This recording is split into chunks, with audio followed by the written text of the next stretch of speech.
Hello, and welcome to another edition of Unlock the Door Radio here on UCY TV Productions. This is Michael Cross here, and hope that this will be a night of stimulating insight into issues that are facing the American public as well as, hey, the rest of the world nowadays.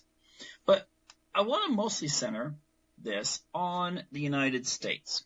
And what I'm going to talk about is bathrooms. Okay, hold just a moment. Just have to do a little plug here. Encourage people to follow me on Twitter at PsychoMike777 or click on the link that is provided here on this video once it goes to YouTube. Anyway, the thing I want to talk about is this whole thing with Obama and pushing the whole transgender thing in reference to bathrooms. Now, here, first of all, I just want to say this. And that is, Franklin Delano Roosevelt was once purported to have said that there's no such thing as, an accident in politics. If something happens, it was planned that way. And, there's controversy over whether he said that, but whoever would have said it, or I don't care if it was just some guy at a taco stand that said it. The thing is, it's true. And here we have an issue that just a couple of years ago, people would have thought the idea of erasing gender boundaries or biological sex boundaries, depending on, how you feel about gender and sexuality and stuff. But regardless, that you could have biologically male individuals in female bathrooms and vice versa. Now, the thing is, the really surprising thing is how much it went from being kind of a fringe issue, one that doesn't really involve a whole lot of people. And for the most part, the vast majority of people would be just like, whoa, what? To suddenly taking monumental prominence in both the media as well as the Obama administration. Now, the thing is this. I really personally would prefer that bathrooms be more private, okay? American bathrooms are set up like, those stalls, where you've got the toilets and this really thin thing in which, where someone can slide stuff underneath. I mean, 1 minute you're sitting in the guy's room and all of a sudden some congressman, is trying to pass you flowers and roses and ask you out for the evening. If you're a guy. And the thing is that there's no privacy, okay? Seriously, there's no privacy in that sense. I mean, if the person that's sitting next to you happened to have eaten something at a restaurant that just did not agree with his digestive system, you're going to know it pretty quick. And in much of Europe, they have individual closets. You go in, shut the door, there's no contact with anyone in the next stall or whatever. And in that case, you don't have to worry about if the person next to you is a woman or the person next to you is transsexual or whatever. Who cares? It's total privacy. And I personally like that idea. Okay, I really do like that idea. And so the thing is, maybe this is something that we should pursue. But I do not think this issue is just one that centers on such things as someone's feelings. Or if you have a situation where you're kind of unsure what bathroom someone should use. I mean, I've seen some biologically born women who've taken hormones, probably, maybe had mastectomies and everything, and they seriously, they have beards, they look like guys, okay? And vice versa, where you have men who have taken hormones, may or may not have sexual reassignment surgery, and they look like women.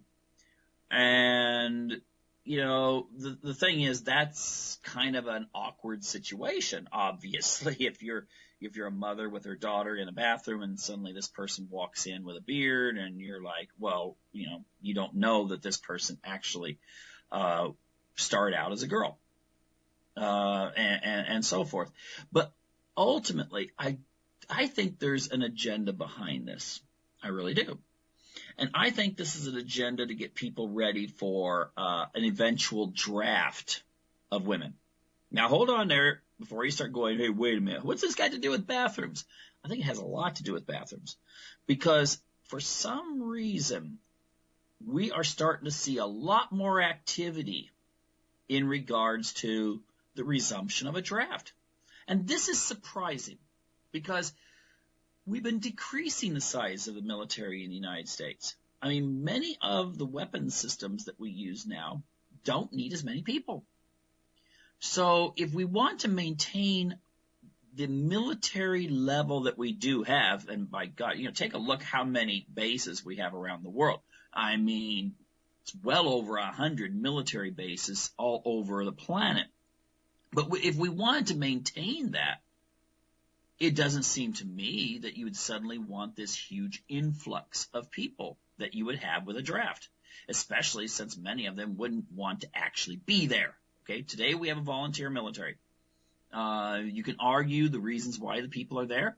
I personally think a lot of them, I think most of them are very patriotic, but a lot of them are there because there's no other freaking way to get a college education if you happen to be working class or lower middle class and your parents make a little too much for you to get a college, to get these grants, but they make too little to pay for a standard university. So many young people who can't get a scholarship but still are smart go into the military in order to get an education. But think about, bringing in a whole bunch of people that really don't want to be there, and then ask, why do we want to bring in a whole bunch of people that don't want to be there? That makes me wonder what's on the agenda for the next couple of years. And they do make these kinds of plans. You can look up Wesley Clark, and you look up 7 nations in 7 years or something like that. And you will see the video, it's only 2 minutes long, where he says that right after 9/11, the U.S. government was planning on taking out 7 Middle Eastern nations. Okay? This was all planned. You wouldn't know about that if Wesley Clark had not given this interview that now is on the internet, on YouTube. But, if you had heard about it, you'd think, oh, it's just a conspiracy theory. Okay, well, sometimes one man's conspiracy theory is another man's agenda. Okay? So, think about this. I'm quoting my book that's going to be coming out in the very near future, The Destiny of Our Past. I'll tell you more about that later. Not today, though. The thing is that the idea that the U.S. government had planned on taking out sovereign nations, their governments, and seems to still be following this plan, you wonder what plans we don't have a general coming out saying, hey, by the way, everyone, guess what? Here's who we're going to be at war next with. Now, I'm bringing this up in this sense because I'm also noticing NATO having a lot of exercises near Russia. At the same time, you have the United States kind of pushing things in the South China Sea. Okay?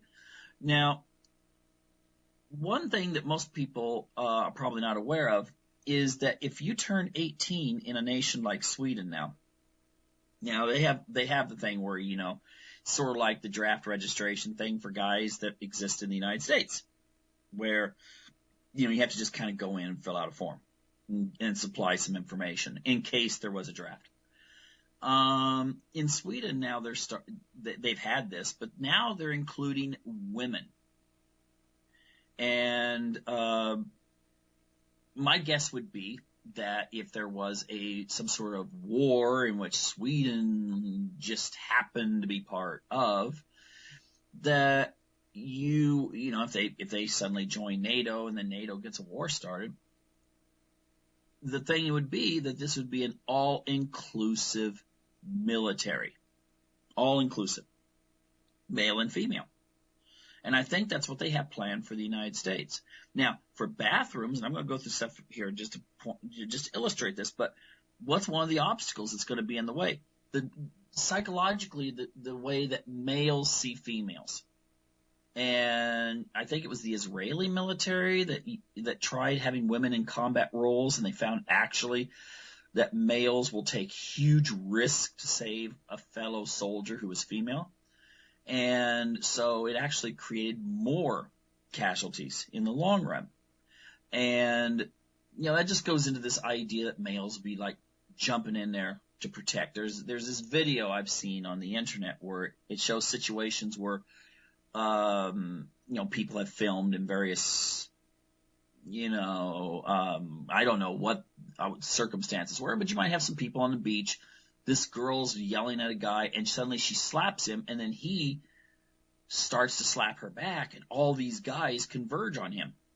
Okay? It seems to be kind of a natural thing. Even though she hit him first, guys will come to her defense if he tries something that's physical to her. So a girl gets shot, she's holding on to her intestines, and she's under fire. And the guys are going to be way more likely to, jump out there and try to do something. I mean, I'm not trying to say, girls are not capable of doing this and this and this and this. I'm just saying males, guys, male gender will try to protect the female. And the thing is, how do you deal with that? How do you deal, for instance, like right after World War II, they did these studies that found that only 10% of soldiers fired at the enemy that were on the front lines because they could not bring themselves to kill another person. They fired above them, around them. It was 10% of the guys that were actually shooting to kill. And so they instituted policies in the boot camps and so forth to kind of get into this whole B.F. Skinner thing where you show a target, and that's stimulus in your response. Shoot the target. And you do this over and over and over and over again to where it creates somewhat of a muscle memory. So, but in this case, it would be a neuro memory in which the person would suddenly see a soldier on the other side and immediately fire and not think about, should I be doing this? Is that a human being I'm shooting? Does this human being have a wife, kids, family, mother that's waiting for him at home? All these kinds of things. And I think ultimately you'd have to find some ways to try to get people to not make these gender distinctions, male and female. And so this could be, mind you, I'm not saying it is, but could be a way of trying to erase that. I mean, it may be, for all we know, in the near future. I mean, first we were thinking, whoa, bathrooms, but then it could turn into showers, in which, you could have a situation where you see this in a lot of sci-fi movies, the female soldiers, and I'm going to get into this in a moment too, female soldiers, male soldiers, they're all showering together, and it's just like, yeah, whatever. And the thing is that it would be so much easier for the military to integrate women into combat situations if you could get rid of as many of these distinctions as possible. Okay, is that a conspiracy theory? I don't know, okay? It might be, it might not be, it may just be part of a plan. Was it a conspiracy theory when Edward Bernays was able to cause women to adopt smoking and get men to see it as a way of them, showing their freedom and being part of the American dream? Okay? I mean, if you take a look at how he did it, it was definitely a conspiracy behind the scenes. Just like with getting people to have small families in the Western world. It was done through showing small families in media. It was done through showing the bigger families in a negative light and the smaller families in a positive light. And finally, it ingrains into the minds of the people, and therefore it gets institutionalized, it becomes the norm, and people don't even know where the norm came from. It's just, oh, this is the way we do things. Even though it wasn't something that came from the bottom up. It wasn't organic. It was something that was actually planned.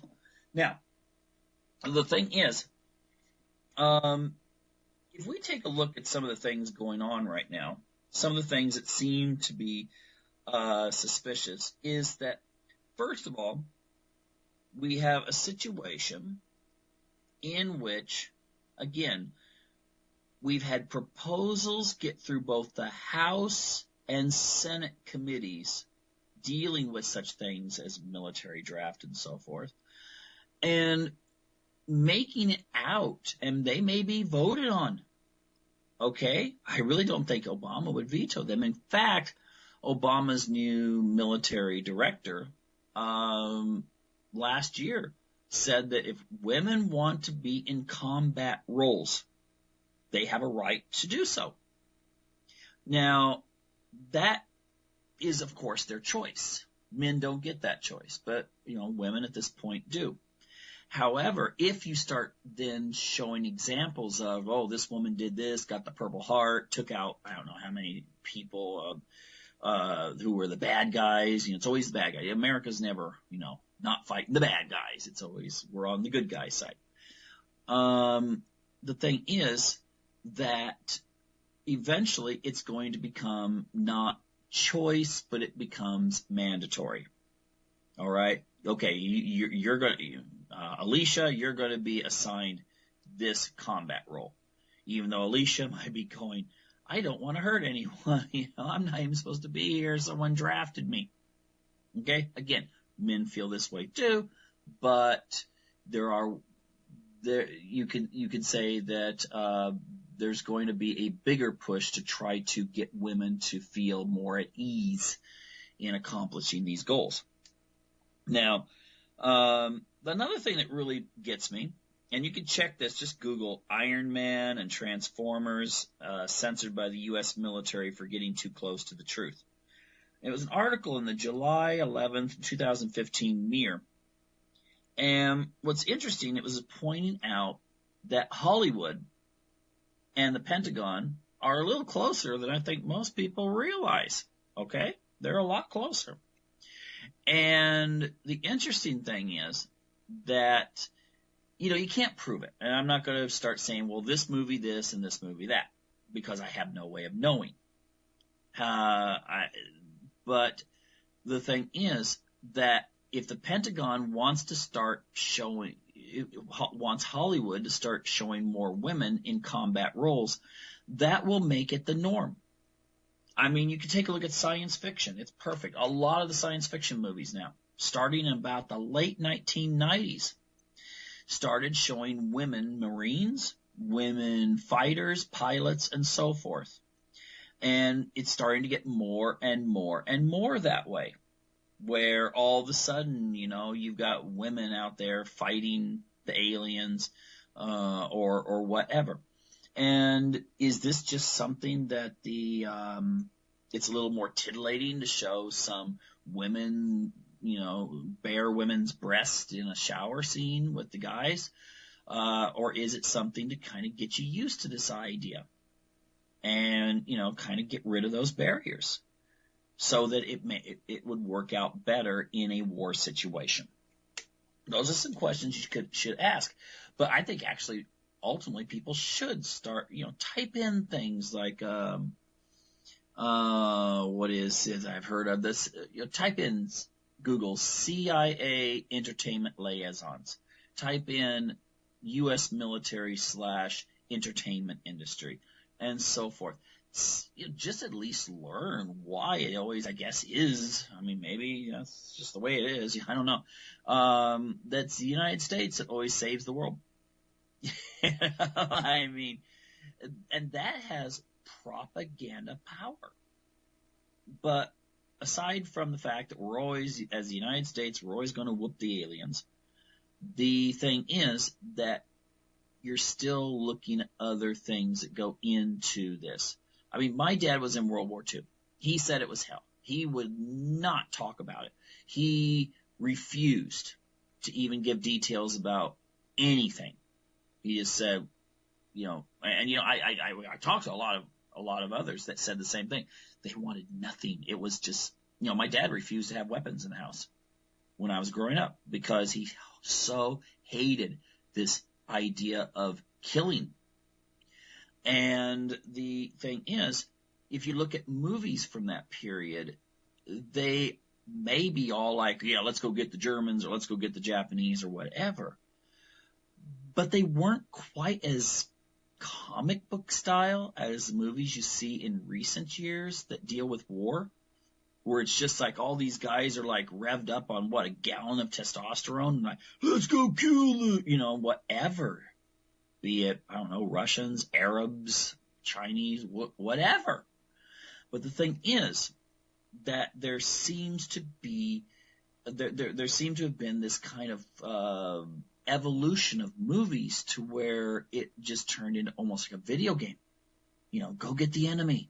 They're just like on those those old Alien Invader consoles. You push the button, pew pew pew pew, and they disappear and vanish. And that seems to be the way that war is presented to a large degree in popular media now. And believe me, if World War II is a good example, that's not the way that men felt about having to go to war with each other. They didn't like it. Okay? But the media makes it sound like, yeah, let's go get them, gung-ho, and all this kind of stuff. And so the thing is that it bears some investigation, but sometimes things aren't as they seem on the face of it. And this bathroom thing, again, the idea of when I was a kid and having to take a shower in front of other people, that freaked me out when I was a kid. In fact, I don't even like the idea that you force people to take showers for PE because, I'd rather deal with the idea of some, maybe some smelly kids in class than the idea of having to disrobe in front of even members of the same sex. So that's really not a huge issue. And I've, been in Europe, gone, you go into a swimming pool, you go into the sauna or the steam room, and there's men and women naked, but that's a choice. That's a choice that a person can say, okay, go in there, they're naked, so what? Okay. But in a public school setting, you're forcing people to do it. And I actually disagree with forcing kids to have to disrobe. Unless you had some sort of curtains up, like a lot of university shower rooms, they have curtains to where or health clubs. A lot of health clubs do this. And a lot of European swimming pools will have it to where when you shower, you go in, you shower inside. If you're really not wanting to show off to everyone, you can just wrap a towel around yourself after the water's off and step out and go get your clothes. Now, maybe this is what we should be doing. Personally, my personal opinion is I don't really, if that's kind of a situation, I don't care if the person next to me is, if I've agreed to it, I don't care if they're man, woman, in the process of switching to another. It doesn't really freak me out. But then again, I want to know what it is that has caused the government to suddenly take an issue that used to not even it wasn't even out in the public eye. Normally it takes a social issue a lot more exposure, and then also, but then this has caught fire. And that always makes me suspicious. What's going on there? And we know that the media itself, I'm not talking about the entertainment industry, I'm talking about news and so forth. We know that they're cozy with the government. Okay? We know that there's a special relationship that's especially grown since the mid-1990s between the media and the U.S. government. It's not your media that existed in the 1960s and early 70s when it came to the Vietnam War, when there was really kind of an antagonistic relationship. No, that is gone. So has that idea of I'm going to go in there, especially with the corporate media. It doesn't seem to be the way it was in those days when some reporter said, I'm going to uncover all of this stuff going on with the government. What are they doing? That doesn't seem to be the case now. It almost seems like the corporate media in the United States is more of a PR firm for whatever the government is saying that they want to do in regards to mega economic issues, macroeconomic issues, trade bills, military, foreign policy, that sort of thing. Sure, there can be all kinds of discussion about things like gun control or abortion, but not on those. There are certain areas where it just seems that there is this overlap that exists, that you don't talk about those things. And I did have a professor, a very conservative professor, I might add, who said that when it comes right down to it, and this was in the 1980s, the Republican and Democratic parties have certain agendas that overlap with each other, and they're not going, they may pay lip service, but they're not going to do anything to disrupt those things. And so Republicans should not be so surprised when the Republican leadership actually seems to be trying to sabotage Donald Trump. And Democrats should not be surprised when it seems like the establishment Democrats are trying to sabotage Bernie Sanders. Okay, maybe this election people will start thinking, wait a minute, something's just not right here. It would be like if you're watching a sports game, and that seems to be what a lot of people understand, so fine, let's use a sports analogy. It's like if you had a football game, and right before a big play, the coaches and the quarterbacks from both football teams get together, start talking, they start laughing and patting each other on the back, and then they go back out on the field. Well, everyone will be going, wait a minute, is there a fix in this? Have they decided who's going to make the touchdown and who's going to win this game? Well, take a look at your politicians now. Now, it's the same thing. You don't see it. It's not right out there in the plain view, but look at what they agree on. And then look at the little things they disagree on. The Republicans, they're going to go out there and cut some food stamps. Okay, and then the Democrats go, you shouldn't cut those food stamps. But then, you got to, a program that's designed to help people be able to eat when they may not have a job or they're not making enough money to pay the rent. That's what the government goes after. That's what the Republicans go after. And then the Democrats can then come in and say, well, we're here to champion these people, but they're both voting for the massive military programs that dwarf anything in regards to welfare or food stamps or something like that. So it's something to look at. It really is. But that's why we have, for the time being at least, this is why we have access to independent media. And, I think it's interesting that you find that there's independent media that's really far left. And they're saying the same things as the independent media that you would consider far right is saying. They have a different political philosophy, but they ultimately have the same goal. It's like if certain goals. It'd be like if you have an atheist couple and a Christian couple, and they totally disagree with how you should teach the kids about religion. But they're going to agree 95% about, parents should love their kids. Parents should raise their kids with certain core values. Yes, if you're a Ted Cruz supporter, yes, there are atheists out there that are teaching their kids values, okay? In the same way, atheist people out there, Christians actually do teach their kids how to analyze and to think deeply as well. All right? So let's just remember that we should have more in common.